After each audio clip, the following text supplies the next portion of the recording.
Welcome to Question Time. Tonight we're in Newport. On tonight's panel, George Eustice, the UK Government's Secretary for Environment, Food and Rural Affairs. Labour's Economy Minister in the Welsh Government, a member of the Senedd since 2011 and previously Health Minister, including for the first year of the pandemic, Vaughan Gething. Delyth Jewell, Chair of the Welsh Language Society as a student at Oxford University, then a charity worker and a researcher for Plaid Cymru till her election to the Senedd in 2019. Laura McAllister, Professor of Public Policy and Governance at Cardiff University, co-chair of the Independent Commission on the Constitution of Wales and a former international footballer and captain, and journalist, author of Broken Heartlands, A Journey Through Labour's Lost England, and Whitehall editor at the Financial Times, Sebastian Payne.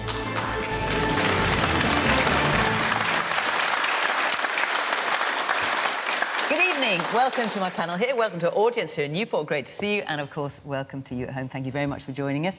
Do join in the conversation in the usual way on social media at BBC Question Time, and we'll see what you've got to say. So our first question tonight is from Gareth Tippins. Hi. Given the recent announcement in Parliament around ending self-isolation for positive COVID cases, do you feel that this move is too soon, given that cases are still averaging around 70,000 a day? So that's cases in the UK. Yeah. George, too soon? No, I think it's the right thing to do. The reality is that we've had a plan now for the last year, which has been based on getting very high levels of vaccination. We've now got around 37 million people who've had that booster jab. And although those infection rates, peaked very sharply around Christmas and continued to rise for a few weeks after, they are now tapering down quite sharply. But crucially, the success of this vaccination programme, and we're one of the most successful countries in the world at getting that vaccine rolled out, means that we've dramatically reduced the severity of infections and dramatically reduced the mortality associated with it. So it's the death rates that we're seeing are now, although it's a tragedy when you have those, they are obviously tapering down quite sharply. And, at some point we've got to get back to living life normally and learning to live alongside COVID. And it may be that each year we're going to have possibly other booster jabs, a bit like we do, for instance, on flu.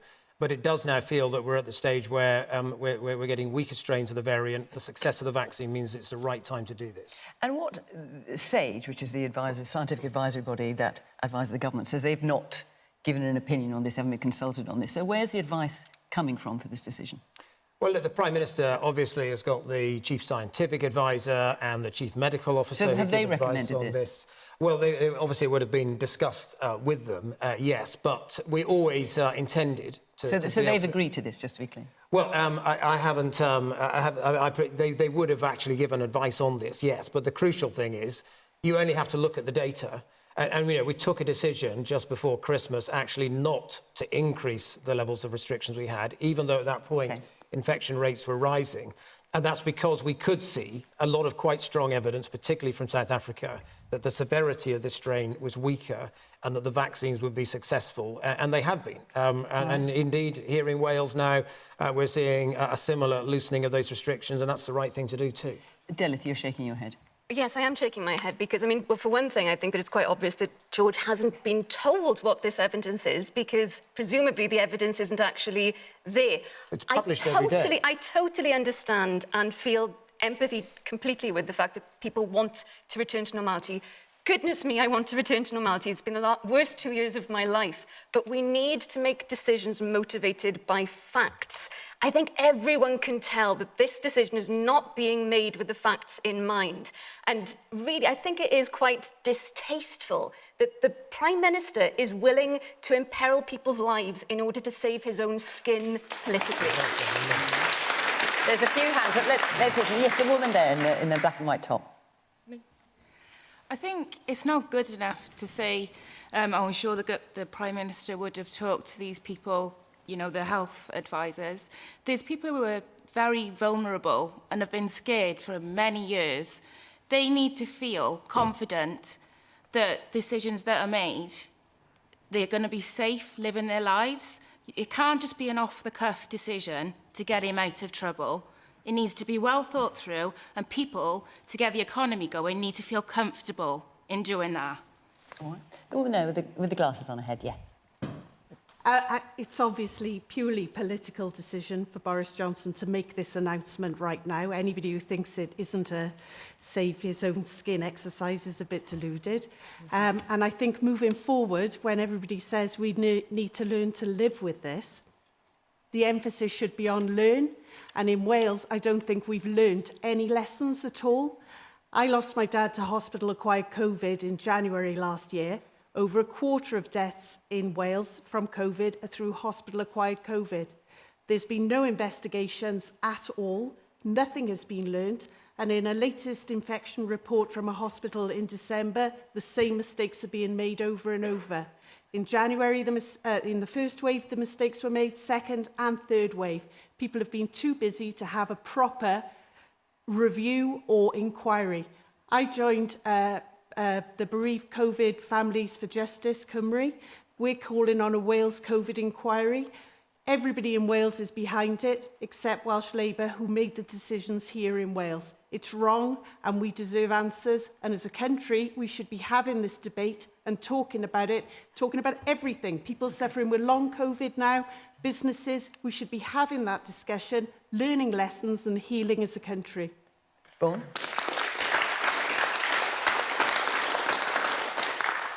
Well, I want to deal directly with the point about the Wales-only COVID inquiry. We want to have a UK inquiry that properly considers what has happened here in Wales, the choices we have made, including choices that I made as Health Minister, choices made by the First Minister and Welsh Government ministers, including the points about people acquiring COVID when they've been in hospital. Our ambition is not to have the truth hidden, but we want an inquiry that properly takes account of UK-wide choices that affected the decisions that we made here in Wales. We're actually consulting. But what about the choices that you made? I mean, you were Health Minister for some... Well, I'm fully expecting to give evidence, to answer questions in any inquiry. I want, as indeed as a First Minister, an inquiry that properly considers what happens in Wales. It's not for Wales to be a footnote. And we're consulting on the terms of reference for the inquiry, and then there'll be a public consultation about that as well. And I've just gone through the exercise of the contaminated blood inquiry as well. Far too long until it happened, but actually there was an honest attempt to get the truth from current and previous health ministers about choices that each of us had made at various points in time. When it comes back to the original question about whether now is the right time, I don't agree with George that this is the right time to ease those restrictions. And what we have tried to do is to be honest about the choices we've made, about the advice and the evidence upon which those choices are made. So when we update our measures tomorrow, we'll also be able to confirm we've consulted our Chief Medical Officer and our scientific advisors. And I can tell you, before the Prime Minister went to give his preamble, before Prime Minister's questions, no other significant announcement on COVID had been done in that way. There wasn't a meeting between health ministers across the UK. There wasn't a meeting between Chief Medical Officers across the UK. So our Chief Medical Officer found out about it when the Prime Minister made those remarks in the House of Commons. That can't be the right way to run the response, what is still an emergency position. We're moving into better territory, yes, but we still need to consider our next steps to make sure we don't get this wrong, because there are still people who are coming to harm and losing their lives. That's why I don't share George's view. And does that satisfy you, that answer? No, with respect, we're waiting to see the terms of the UK COVID inquiry, which Boris Johnson will sign off, and we're waiting to sort of give our opinion on it, when actually we could take control of decisions that we made in Wales, default decisions, and have a Wales COVID inquiry, like they're having in Scotland. All right, let's hear a little bit more from the rest of the audience. Yes, the man here in the check shirt. There's no manual that we could dig out of the drawer when a pandemic started in this country, so what would Labour have done different? Well, we made those choices here in Wales. We did a number of things differently. We're still doing things differently now. For example, there's plainly a much higher risk appetite in the UK government. They're prepared to take more risks in the balance of direct harm from COVID, and they've shown that on a number of occasions. I can also tell you we really have made choices that have been supported by the science and the public health advice we've received, and we've published that. One of the early choices I made as Health Minister was to regularly publish a summary of the scientific advice we've received and the public health advice from our Chief Medical Officer as well. So yes, we would have done things differently. At a UK level, we could have expected more support, for example, in the last phase where we didn't get furlough support because the UK Treasury only acted when England had a need, not when other parts of the UK had a need to follow that public health I'm going to advice get round we the rest of received. the panel. Sebastian. I think, first of all, everyone in the audience would agree that whatever happens, it should be based on scientific data, that nothing should be done for political reasons. And I'm a little bit sceptical at the announcement Boris Johnson made in the House of Commons, because he actually didn't say, we're going to do this. He announced we're going to have a review for 1 week and then we're going to announce. But by sort of pre-announcing it, it was speaking to a difficult political mood at that political time, shall we say. My general view is that, we have gone through this awful 2 years, as you were just saying, for this country, and we are going to have to move gradually, slowly and easily back to some kind of new normality. And, the government in Wales and the rest of the UK has taken huge impositions out of our lives. And I don't think that lockdowns and very coercive restrictions should become a general part of the public health playbook going forward in the future. You're right, there is no manual from a drawer you can pull out here, but we're learning all the time. And if you look at the decision that was made in England not to introduce those Plan B measures, I think that's widely seen as being vindicated,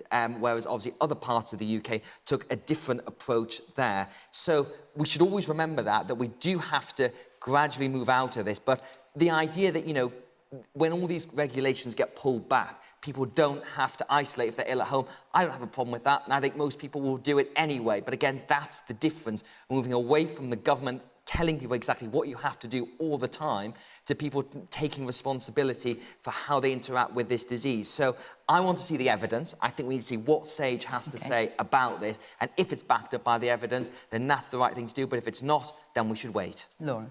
Well, clearly there's no manual and nobody expects there to be, but there are two really important principles that I think any government should follow dealing with an unprecedented crisis like COVID. One, to do no harm to its citizens, absolutely fundamental, and two, to follow data, evidence and science, and not to abandon experts when it's convenient to abandon experts. That's a hugely dangerous strategy, and it undermines some of the most fundamental principles of good public policy. The problem we have, of course, at the moment is that trust in politicians generally, but trust in the Prime Minister is completely shattered. We know from all the data from opinion polling that even half of Conservative voters disapprove of the Prime Minister currently. But let's not let the Welsh Government get off the hook entirely either, because if we look, and I'll come back to the point about a Welsh inquiry, I wrote about that myself 18 months ago, but let's not let the Welsh Government be let off the hook completely here, because if you look at outcomes in Wales, despite differences in policy, outcomes in Wales are broadly similar to Scotland and to Wales. What has been done differently in Wales is a banking up of trust and respect. And that's come, I think, from, in fairness to the First Minister, following the evidence carefully, communicating well in a paced way, and therefore the trust the Welsh people have in the First Minister stands at around 5.2 out of 10, compared to around 3.2 for Boris Johnson. Coming on to your point about a Welsh inquiry, I think it is unforgivable not to be pushing quicker, faster, sooner for a Welsh inquiry.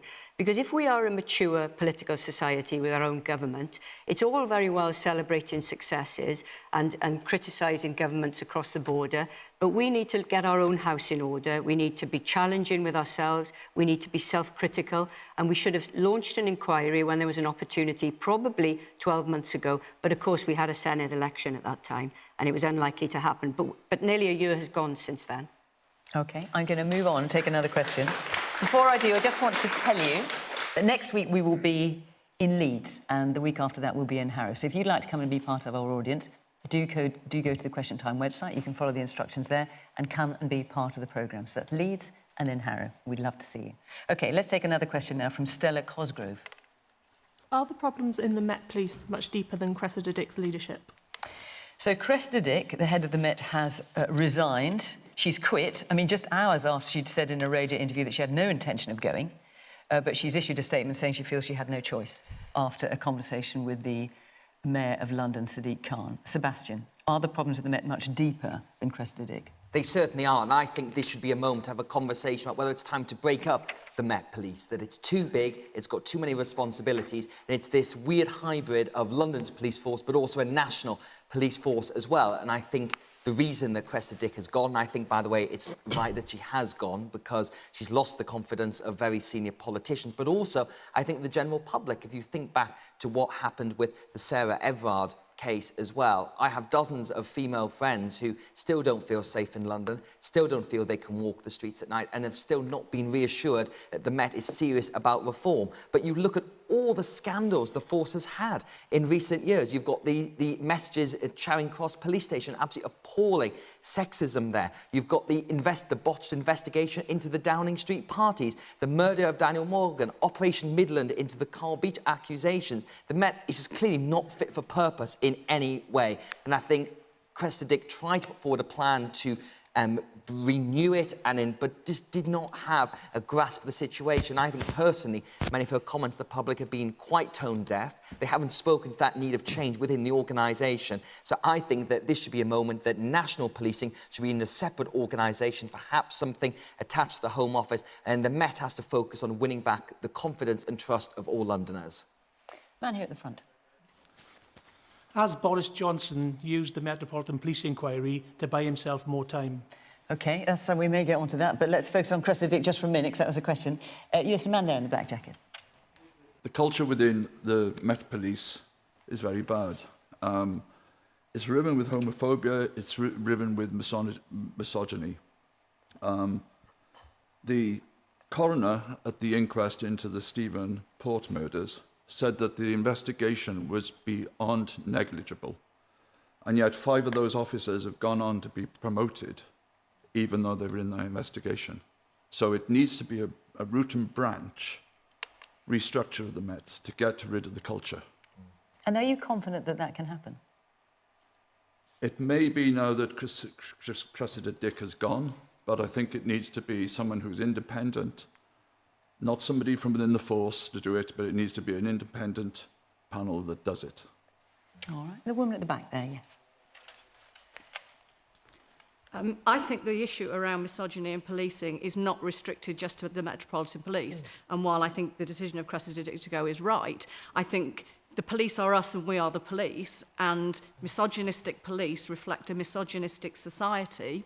And the problem is deeper than that. The problem is around women's rights being pushed back generally, and it's particularly focused around the police because of the power that police have that other individuals and citizens don't have. And I think there are problems in Gwent Police with misogyny, there are problems in South Wales Police with misogyny, about the way domestic violence is handled. So I think it's not just about the Met who have particular high-profile problems, it's about policing. Vaughan. Yeah, look, I think it's... Cressida Dick's position was untenable, I think. The range of issues that I mean, she was only approved to stay on for a further 2 years as recently as September. Yeah, and yet, actually, I thought that was a pretty extraordinary decision at the time in any event, and that's more about the inability to agree on wanting a different candidate, a different person to lead. I agree with Sebastian. I think the comments recently have been utterly tone-deaf on a range of issues. And there's something to recognise here. There are many good, decent people who work in policing who really do want to serve the public and do the right thing, and they're let down by their colleagues who don't share those values and live them in the job they do, and by the leadership not demanding that of their organisation. It is possible, of course, for the Met to improve and be better, but it needs a leadership that is committed to do that, a change in the culture. And I think the last member of the audience who spoke is right. There are problems in the Met, but there are problems in every police force. And is there enough honesty to recognise there are problems in those forces? And are their leaders prepared to recognise that and then do something about it with all those good, decent people who work in policing right around the country? Sure. Well, but the problem with all of this is that power is seductive. And as the lady mentioned a moment ago, the police is not a unique institution. If you take academia, if you take politics, if you take sport, most of those organisations are run by white men. They're run by white men of a certain age, of a certain cultural background and a certain outlook. Now, white men have a place in governance, but they don't own governance of all our institutions. And we've got an enormous amount of work to do to diversify our organisations on every index, but we need to take it seriously. But Laura, are you saying that the kind of comments that we're seeing, for example, in the messages at Charing Cross Police Station, for example, where, I mean, I hesitate to repeat it because it is so offensive, One officer wrote, "My dad kidnapped some African children and used them to make dog food." I mean, would you, surely when you say there are problems in the Met, as there is in academia, you wouldn't expect comments like that in academia, would you? Or would you saying people probably think that kind of thing there too? But there is inbuilt sexism in every structure and every institution. And this is racism. Not just racism, homophobia in every institution in the world. Look at the Australian Parliament. The Speaker of the Australian Parliament has admitted that there has been a number of incidents of sexual abuse and attacks within the Parliament.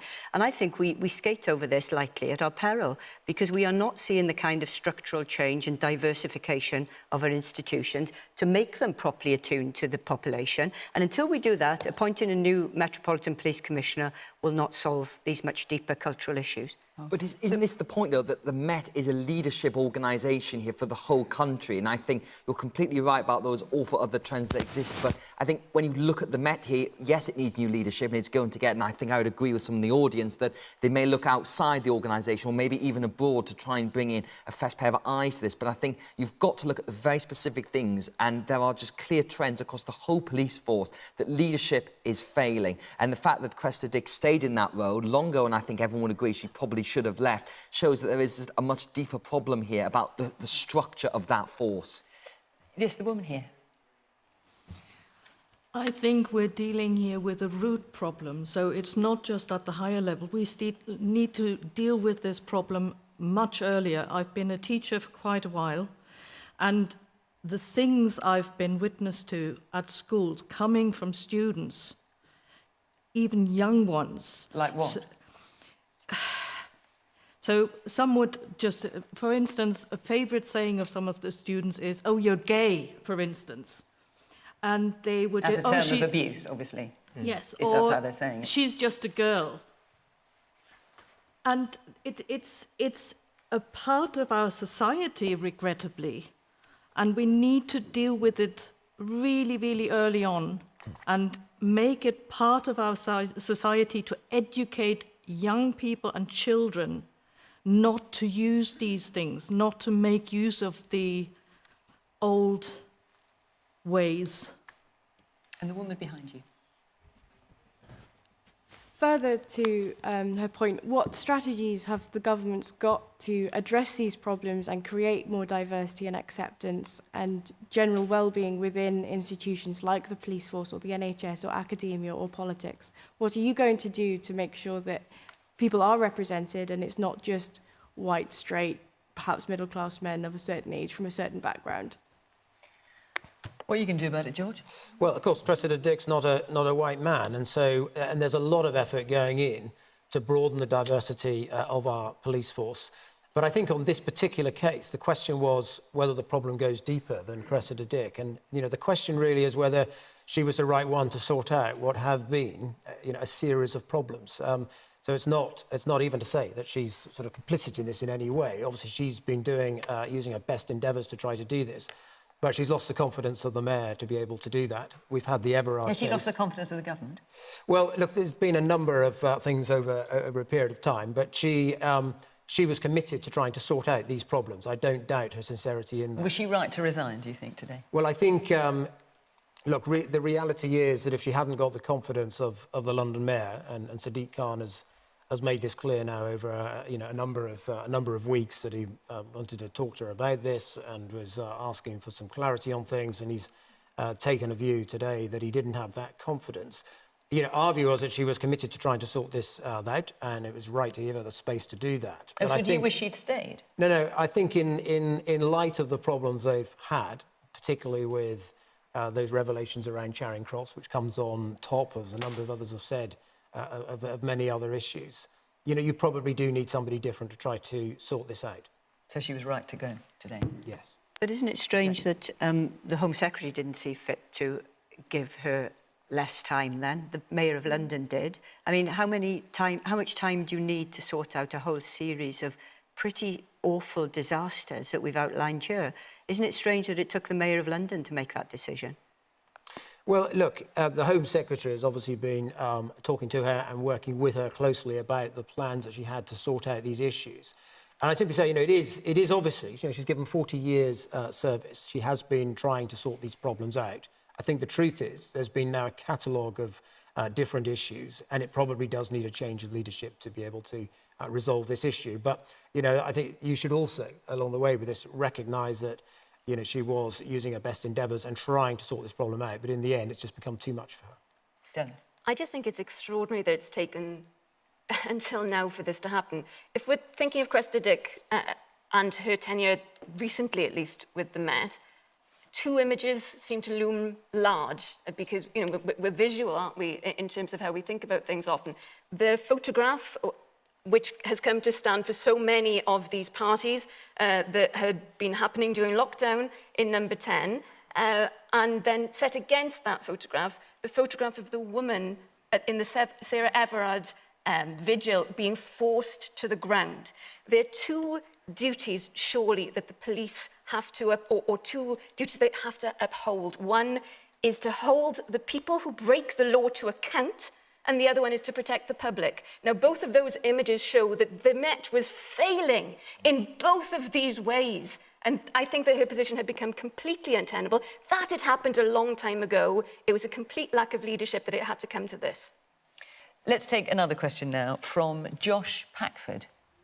Does the panel think the Prime Minister should make a formal apology to Keir Starmer after the remarks he made in Parliament? So let's just remind ourselves exactly what Boris Johnson did say in Parliament.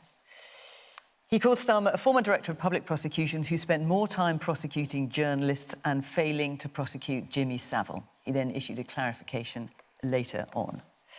Vaughan, should he apologise? Of course he should. And it's part of the playbook of this Prime Minister that he's made the remarks he made and he hasn't. Boris Johnson is many things, but stupid isn't one of them. He knew when he made those direct and personal remarks that there would be a reaction. He almost certainly knew that they weren't true either. And the clarification wasn't really a clarification. It was a dishonest version of what he'd said. Because if you listen to what he said and how he said it, and remember the context, was that he had just apologised for more failings and the party's investigations. It was plainly an attempt to distract. Now, the people who surrounded Keir Starmer outside Parliament, they are, of course, responsible for their own conduct. But two things can be true at the same time. The Prime Minister has equally got a share of responsibility for stoking up conspiracy theories peddled by violent racists and fascists on the internet. And that's what a Prime Minister of the United Kingdom did. What the Prime Minister says matters. And for me, I think it really reflects and hardens the impression that many members of the public have that this Prime Minister has a prolifically unfaithful relationship with the truth. It goes into this and so many other things, including, of course, Partygate. Sebastian? Absolutely. I think there's no doubt he should resign. Sorry, no, not he should resign. He should apologise. Do you think he should resign as well?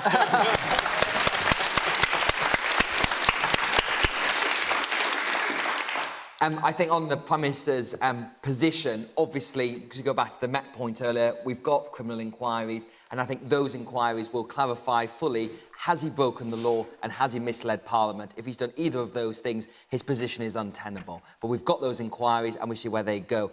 On the Jimmy Savile thing, I think there's absolutely no doubt he should apologise fully within public. I've encountered that mob myself outside Parliament, and they've spotted me and chased me down the street until I hopped into a black cab. But what we saw with Keir Starmer was just not acceptable in our political debate. And I think he said himself the fact that he had not been shouted certain terms at him. I think protecting paedophiles was one of them. And I think, as Vaughan said, that is probably clearly linked to the Prime Minister's position there. And things do get said in the heat of parliamentary debate, but I just think that is not one of them. And he still hasn't fully apologised. And I think for the good of for the government, for our country, but also just the office of Prime Minister, there's no question about what he should do.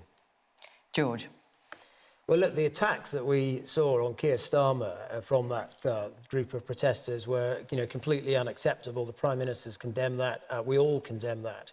But I think those who are trying to make the link with this Jimmy Savile comment, you know, are wrong. These were anti-vax campaigners, the same sorts of people, actually, that chased a BBC journalist, Nick Watt, down the street the other day, the same sorts of people who accosted Michael Gove as well in a similar circumstance. They shouted things like Julian Assange, shouted that he was a traitor. These were people who were against lockdown measures and against the vaccination programme that we've been rolling out. And if one of them mentioned, you know, Jimmy Savile, which I think is the allegation, that doesn't mean that that was the reason for this particular attack. It was we a should lot all more than one, condemn George. it and not confuse it. I mean, paedophile protector was another thing that Starmer said he'd not heard before. I mean, he's made the link to the comments made by the Prime Minister. Is he wrong in that? Well, he will obviously want to make that, that particular political point. I can understand that as a leader of the opposition. That's what he would do. That's really poor, George. No, but I really don't think poor. it is right to make this particular connection when we've all condemned those scenes with Keir Starmer, and when many people... Well, should Boris Johnson apologise? That's the question. Should he apologise? He's clarified what he said. Yeah, but he's clarified. Should he make a formal apology? That's the question from John. I have a bit more sympathy for him because I was in that statement when these comments were made. It was incredibly heated. People were shouting all sorts of abuse at him, levelling all sorts of accusations against him. Indeed, the Speaker in the end pulled everybody up on the use of sort of intemperate, non-parliamentary language. It was a highly charged, highly emotive session. And, people say things at the heat of the moment. It was a planned George, it was remark. a lie. It was, I'm sorry, I think that the defence that the UK government has on this is just so utterly inadequate. Either the government has fundamentally misunderstood the level of public anger about this, or they don't care. Either way, they're taking all of us for fools. Well, that's not right. He clarified what he meant, as I said, and it was about the fact that Keir Starmer was in that leadership position when this episode happened. But he's also now explained subsequently that he knows that Keir Starmer was not directly involved in that decision. But nuances of language are vital, aren't they? And that the trust that the contract that politicians have with the public and with the electorate is based on use of language and trust and respect. And whilst you're skating around something there, George, the truth of the matter was that was a lie. That wasn't true. And if anything, a simple apology would not help a great deal. And we know it probably won't come, but it might do something to try and assuage the levels of distrust that the public have at the moment in the office of Prime Minister. And I think anybody who believes in democracy, wherever that is, should be severely concerned at that state of play. It wasn't just that this was a planned remark, though, George. It wasn't just that it was an obnoxious slur to direct at Keir Starmer. It's also the fact that the victims of Jimmy Savile weren't given a thought at all, either at the time or subsequently. Why is it so difficult just to say sorry for something that is plainly wrong? I'd expect it from my 7-year-old when he gets things wrong. Why on earth can't we expect at least the same from the Prime Minister? There's a lot of hands up. Let's hear from some of you. Yes, the man here in the front. Thank you. I find it incredible that a man of such disdain and lack of empathy for the people of this country is still in power. But the biggest concern I have is what does a man that lies, as our Prime Minister, as an example set for our children? Laura, you mentioned young people there. Sorry, Vaughan, you did. It's incredible that that person is in power and our children see a man lie in and expect to be guided by that. Yeah, and if I may. Just quickly. Yes, yeah. Words have consequences. This is going to have a consequence far beyond the career of the Prime Minister or indeed the safety of any individual politician. It erodes public trust in democracy. It dulls down any sense of connectedness between the people and politics. And that's a frightening prospect. The reason he won't apologise is that he knew from the start that it was a lie. It's why he did it. Right, the man behind you, yes, in the green shirt. I feel like with Keir Starmer's speech before he spoke about, before Boris Johnson made that claim about Jimmy Savile was so inspiring for a lot of people in Britain. They heard about the public good, what Keir Starmer said about all the sacrifices the British public had made. And for Boris Johnson to come back with a very slanderous claim, to be angry, clearly angry, and then try and move on, it's a diversion tactic. It's a constant diversion tactic to be able to take away from some many terrible things that have happened over the past 2 years, and I think it's a huge disgrace that he's able to get away with this. It's really sad. The woman at the very back. You can say as much as you like that it's anti-vax protesters that were outside that day, but the Prime Minister should know that his comments will directly be used, anything will sort of inflame these people. So to just say, well, it's not down to him, he's absolutely using inflammatory comments and he knows exactly what he's doing. We can't talk about him like he is a child. He is a grown adult. He's supposed to be the leader of this country and his behaviour is just not acceptable. He absolutely should apologise. And here with the blonde hair. I think recent incidents have shown that it's already unsafe for politicians on the street. So I think the Prime Minister should be more aware how comments can affect everything, and I think he should apologise. So, George, I'm going to come back to you. I mean, when you hear that, what do you think? Do you think, well, they're all wrong? Well, look, as I say, I was in that particular statement, and there was a lot of anger on all sides, and people were saying, a lot of things. It was a very heated, highly fueled session. And so I've got a bit more sympathy for the Prime Minister than others here will have. And he has clarified what he meant. I think, he's given that explanation. He's made clear in that clarification that he's not saying that Keir Starmer was directly involved in that particular case. He's made that explicit. And he's pointed out that the point he was making is that he was in a leadership role in the organisation. And, bear in mind, this was, at a point when Keir Starmer was saying, well, whatever happened, whether he knew it or not, the Prime Minister was in a leadership position, so should have been responsible for everything that was happening in 10 Downing Street, whether he knew about the it or difference not. being, obviously, that So Boris Johnson was at some of these events, as we now know. There was a sort of, comparable point that he was attempting to make. He's clarified that. I think this issue on where this came from, though, because you mentioned that this was obviously an anti-vax mob and they were anti-lockdown. They've been in Westminster for months, if not years now. This unfounded allegation about Jimmy Savile came from some of the darkest corners of the internet. And this is a conspiracy theory. And I think we cannot get into a situation where people are standing in the House of Commons putting conspiracy theories out, because as the Speaker of the House said, it's an echo chamber. It goes from there, social media, and out into the country. So I think we have to be very clear on when things are said there, that they are truthful and that they are based in reality, not the dark corners of the internet. All right, I'm going to take another question from Simon Phillips. Footballers are perceived as role models. Does Kurt Zouma deserve to play for such a big club as West Ham? So Kurt Zouma was filmed kicking and slapping his cat. Pretty disturbing to see. I mean, he then went on to play for West Ham on the Tuesday night against Watford. Do you think he should have played? Do you think he should continue to play for West Ham? I think with the cancel culture that already exists, I don't think he will. And me personally, I don't think he should be on that platform. I think he does deserve to be held accountable for what he's done. So yeah, I think he should lose his position with the club. Yeah. Well, Laura, I want to come to you. Obviously, as former international football captain, what's your perspective on this? Well, I think there are a couple of things here. I don't think it has anything to do with cancel culture, by the way. I think it has a lot to do with pretty horrendous, brutal behaviour towards a small animal. And anyone who can treat a small animal in that way could probably treat a small child in that way. So I think it's a dreadful, dreadful thing. I think West Ham and David Moyes, the manager, made a pretty horrendous mistake in starting Kurt Zouma in the match on Tuesday evening. And the kind of... And can I just say, because David Moyes said, I mean, he said he's a pet lover, he's not endorsing those scenes at all, but he said he played him, and the video had no impact on his decision because he said he's one of our better players. Well, that was going to be the point I come on to. Football cannot see itself as some kind of exclusive preserve removed from the rest of society. Football is part of society. The people who go to watch football, the people who play football are part of society. Trying to create some exceptionalism around the game, it helps no one whatsoever. He's a poor role model, just to be polite. The response from the fans gave you a pretty clear indication of what they thought of it. And by the way, some people, of course, have waded into this debate and said, is what Kurt Zouma has done, is that worse than some horrendous other things in football, like racism, sexism and homophobia? That misses the point, because all of those things require real, serious address too.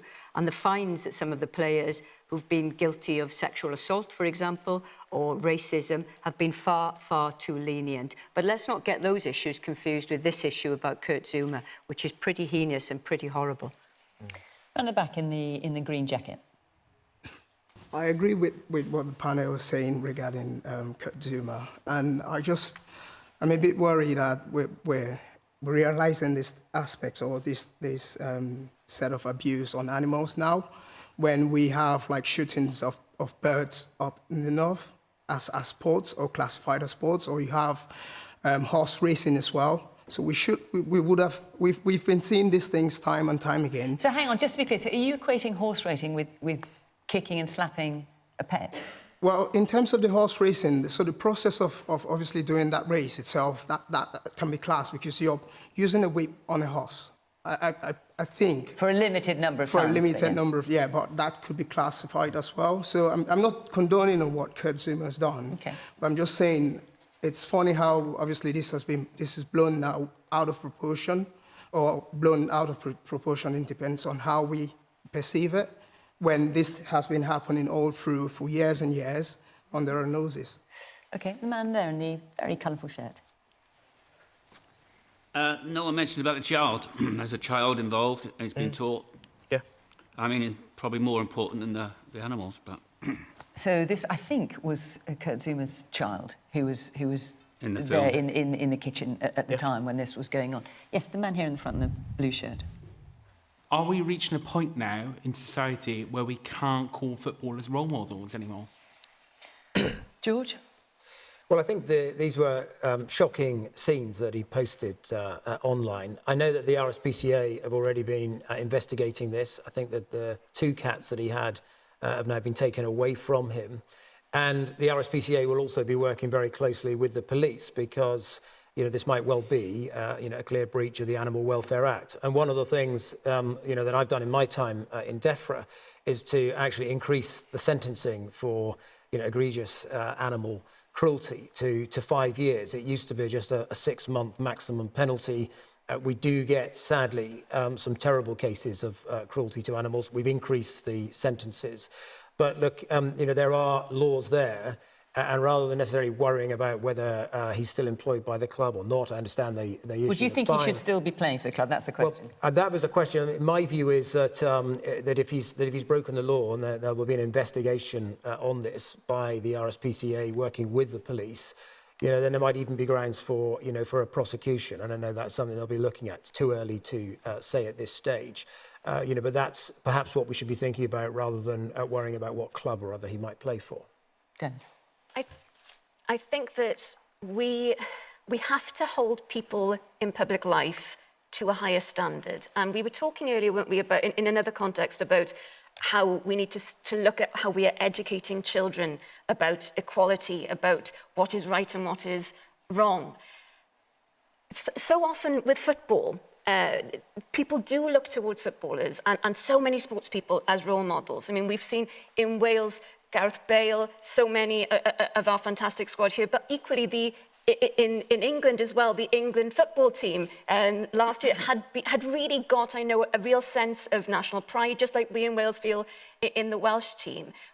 It's a lens through which we see society at its best, but also, I think, society at its worst. And when this happens, there have to be consequences because there will be so many children who will be seeing what happened. And if there's no consequence, then they'll think, oh, well, that must be a normal way to behave. It can have really dire consequences, I think. So should he be dropped from the club? That's the question. I think so. Vaughan? Look, I think back to the image people remember of the woman who kick-slapped and punched a horse. She lost a job. She was a teacher, I think. She was. She lost a job. And she was suspended while there was an investigation. But we've had other players who've not lost their jobs, so who, for example, have been, and this is what you're talking about, Laura, who were found to have made racist remarks. I'm thinking of John Terry, and this is a while back now, and then Suarez, and they had match bans, but then they carried on. Yeah, well, my view is that the game needs to recognise the problems that it's got, because footballers are role models. People do take cues from what those people do, and it can be good and bad. If you think about the England football team that Delyth mentioned, I think they're a real credit to the game in the way they conducted themselves in the recent tournament, and they deserve better fans, better behaviour than we saw at some of those England games. And you look at the Welsh football team, actually the Welsh men's football team, again, I think they're really positive role models, and football fans in Wales, the reputation has changed significantly. It wasn't that long ago we were embarrassed about our fans, the way they behaved towards each other following international sides. That's changed. The players have changed, the game is changing in a way that is really positive and makes us all proud. And if you look at other fields of life, other employees who do that sort of thing get suspended, and they get disciplined, and you don't have people say, well, you're one of my best employees, so it doesn't matter what you've done outside. And I do agree with the gentleman from the audience. One of the most disturbing things I thought wasn't just the cruelty and the potential for criminal offences, It was done and filmed in front of a child. And I think that sets a terrible example. Someone who did that wouldn't be allowed to come into work in one of our schools, and yet there are someone who's going to be adored or criticised by people watching games. And like I say, Laura's right, the game has more problems than this. You know, David Goodwillie recently as well. There are really big problems at football and needs to recognise it's part of the country and needs to reflect the values we all want to live by. Sebastian. I would just agree with that, and I say you get to the point, Vaughan, that this is not really for me about role models, this is basic human decency and behaviour, and the kind of mind who would not just treat an animal like that, but would film it and post it.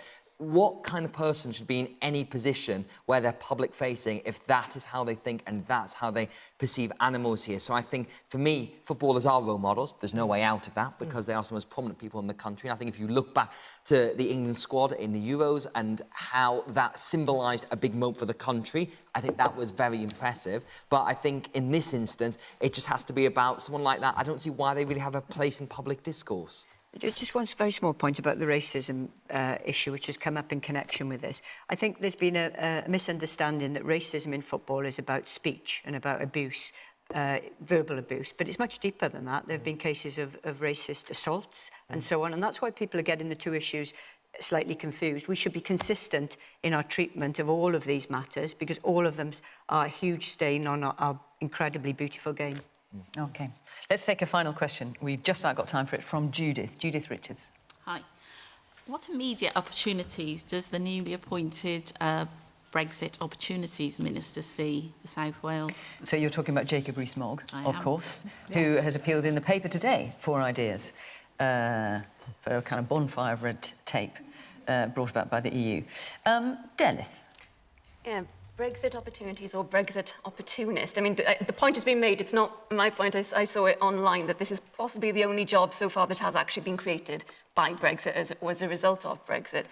I mean, I think it says an awful lot that there have been 6 years now since the referendum, and yet Jacob Rees-Mogg had to write in a newspaper asking people, OK, so what do you think the opportunities are then? I mean, there are so many ways in which we in Wales have already found out that because of, not necessarily because of Brexit, but because of the very specific Brexit that the Tory party has decided to follow, we are going to be £1 billion worse off over the next 3 years than we would have been had we been under the EU. Again, this is very specifically because of the red, white and blue Brexit, you know, all of the getting rid of the red tape, but actually it's created more red tape. I mean, I think that we are fundamentally at a crossroads in terms of where we're heading with all of this. But Jacob Rees-Mogg, I mean, talk about an oxymoronic title, Brexit Opportunities. Oh, gosh. Laura. Well, it's hard to think of many opportunities at the moment from Brexit, but in fairness, you know, we've been so caught up with COVID and management of that crisis that, you know, that we haven't had a decent approach to considering this. But you take the issue of funding, because you know, whatever you think about the EU, areas like this and areas north of this were hugely dependent on European structural investment. And yet we had the government announcing what is in essence a compensation for us losing that in terms of the Levelling Up Fund last week. But when you look at the figures for that, and when you delve a little bit deeper into the programmes relating to that, no programmes were awarded in any of the areas around here, in Newport, in Blaenau Gwent, in Caerphilly, in Torfaen. No projects were funded through that, despite European projects having been really invested in those areas. Around half of the total amount that was given through European aid is now coming to Wales through the Levelling Up Fund.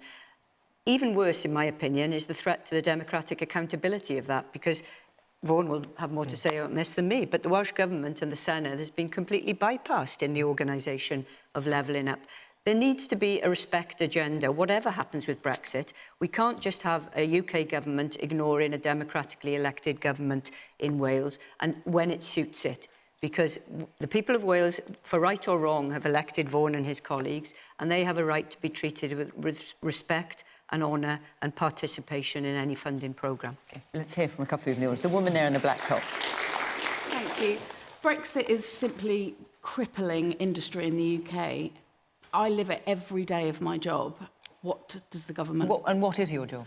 I work in manufacturing. So I work in Bristol in wine manufacturing. And every single day, whether it's delays, paperwork, fees, you name it. Every single day there are issues, and we get no help from anyone, whether it's Wales or England, on how to manage it.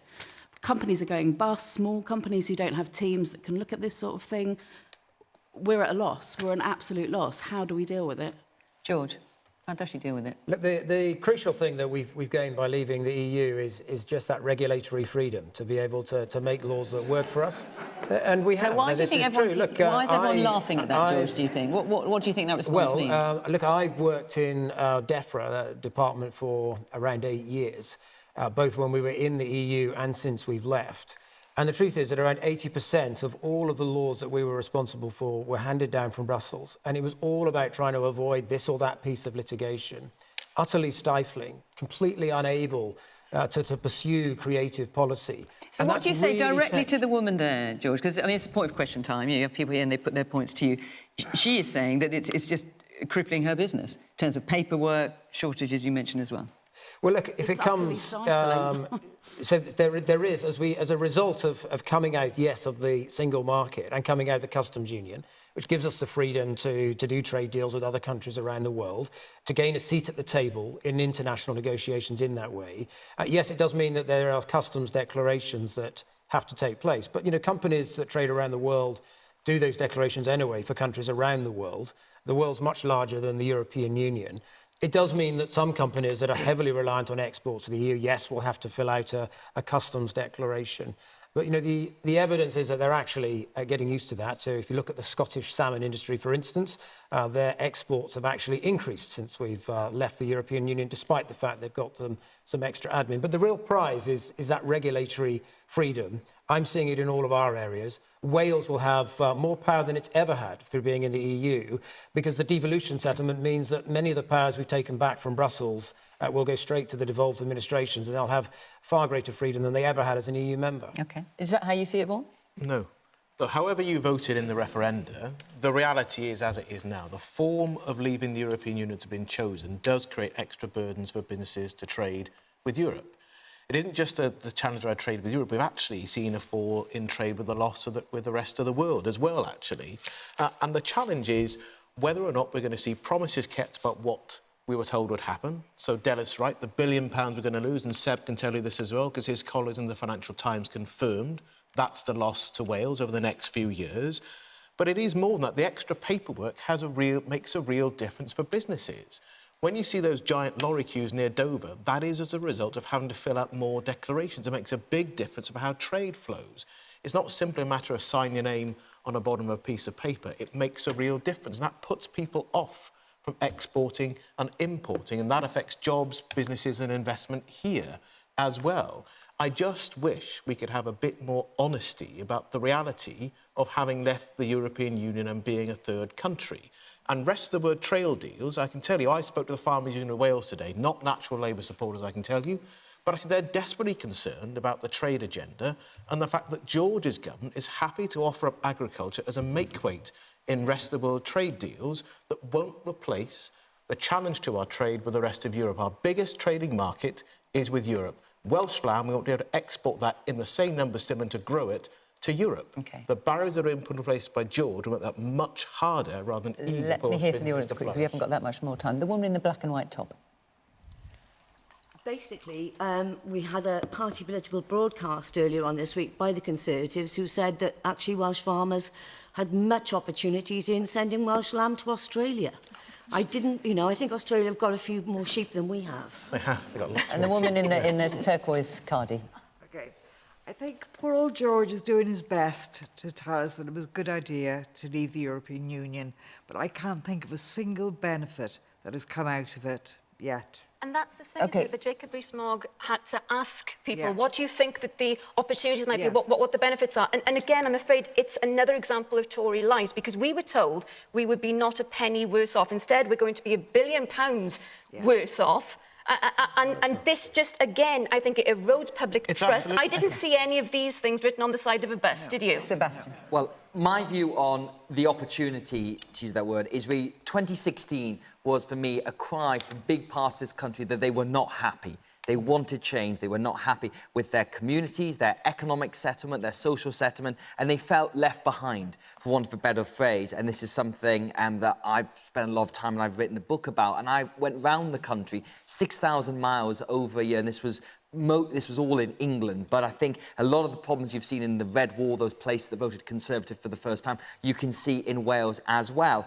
And what we need for that is a comprehensive plan of how you're going to make the country more equal. And we've seen the levelling of white paper that came out very recently. It's been overlooked because of all of the scandals engulfing the government. But for me, that was a fascinating piece of work. The first time you're looking across the country and saying, how can we try and address that need for change there? And I feel like the government has not quite taken that seriously. You know, it's 2016, it's quite a long time ago now since we voted to leave the EU, and yet fundamentally, what has changed in terms of the structure of our society? What is the government doing for those kind of places? And George, you mentioned regulatory freedom, which I think is something. There are areas where we could do things differently, for example, in data or financial regulation, but it's 2 years since we've left the EU. Why are we just getting to this now? Well, we're not just getting to it. We've had an Agriculture Act, a Fisheries Act, there's an Environment Act as well, all areas where we are able now to chart a different course and a better course, and to actually come up with some creative policies in some of these areas. And that's just on my front, and we've got other similar acts of parliament that have gone through and given us those freedoms. And look, the reality is, if you look at the economic performance of different economies, we have come out of the pandemic stronger than most, strongest growth in the G7. We've now got 400,000 more people who are employed on payroll than we had at the start of the pandemic. You know, we are performing well as an economy, and some of that is down to the freedoms that we've got to be able to do things in our own way. But isn't a lot of that just continuity? In terms of trying to keep things as similar as they are without looking at how you could do things quite differently. Sebastian, I just want to hear a little bit more from the audience. We've only got about 30 seconds. The person at the very back. Yes, you got your hand straight up. What have you got to say? I keep hearing the word freedom, and that's lovely, but we are part of the world still. We've left for Brexit, and that's lovely, you know, that's what we decided. But we haven't removed ourselves from the whole world, so it's not a freedom. We're not an independent nation and the rest of the world is on its own. We have to still collaborate, so we have to still create policy where we can communicate. But where is that policy? Where is that new world that we were promised? Because I'm not seeing it. You don't feel you're seeing it? No. All right, George, I know you'd probably like to come back. We are out of time, I'm afraid. Forgive me. me. Just led COP26, which is a great example of the UK leading on the world stage. OK. Our hour is up. I'm afraid we're out of time. Thank you very much to the panel for coming this evening. Thank you to the audience for coming here in Newport. Very good to see you all. And, of course, thank you at home for watching from Question Time in Newport. Bye-bye.